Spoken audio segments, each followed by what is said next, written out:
Chapter 5. They found a place at the edge of a beaver's dam, which was higher up the mountainside.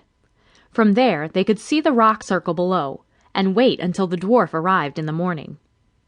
Even though Igor caught a huge trout, Unzel used his line to catch a minnow.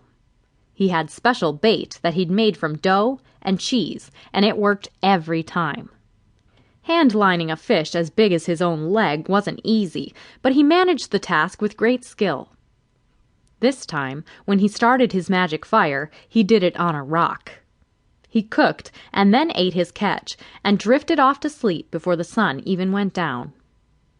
He woke to the sound of nearby splashing. When he opened his eyes to see what it was, he nearly filled his britches.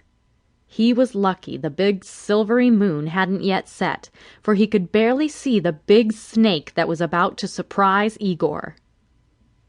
"Get out of here!" he yelled at the top of his pixie-sized lungs.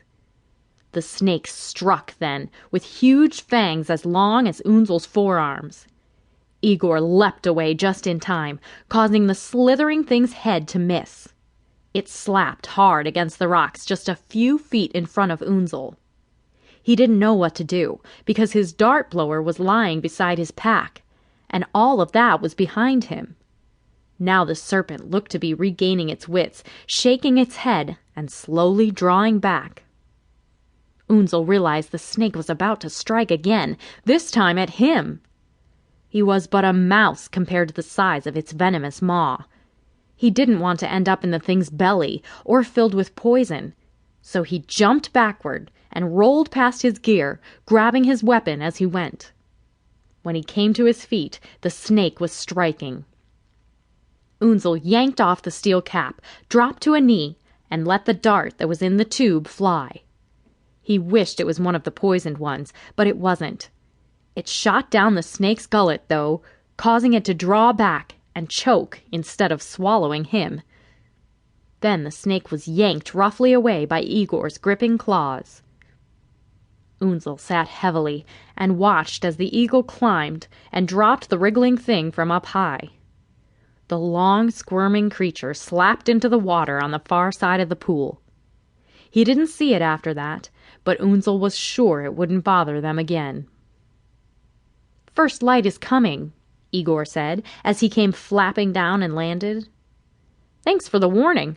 It almost got me." Igor carried Unzel down to one of the rocks that formed the circle. Unzel stayed mounted, just in case trouble came with the dwarf. "What sort of name is Dingo, anyway?" Unzel asked, after they'd been waiting a while. "I don't know, but he's late," came the eagle's response. "I'm not that late." A voice sounded from above and behind them. They both turned and saw the towering dwarf looming over them. Igor nearly threw Unzel off his back when he flapped himself a few feet backwards. The huge dwarf laughed. "How is it that a bird talks?" "You are way bigger than the last dwarf I saw," Unzel said, trying to keep his voice from sounding squeaky compared to the others. "That was a pygmy dwarf we met, Unzi. Dingo is a real dwarf," explained Igor. Then he turned to face Dingo. "I can talk because all creatures have a voice. My wizard just showed me how to use it to speak the language of the common." "Common?" Dingo snarled. "Why, I am Dingo the Dragon Slayer by title, and we have a duty that is anything but common."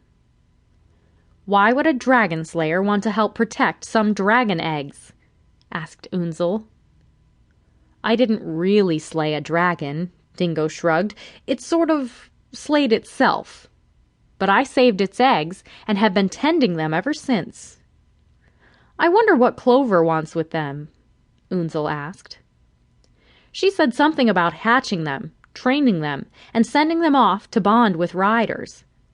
There's a great evil growing in another land, and in the future, these guys will go help fight it." To keep listening to this audiobook, I've left you a link in the description so you can do it, at no cost thanks to Audible's 30-day free trial.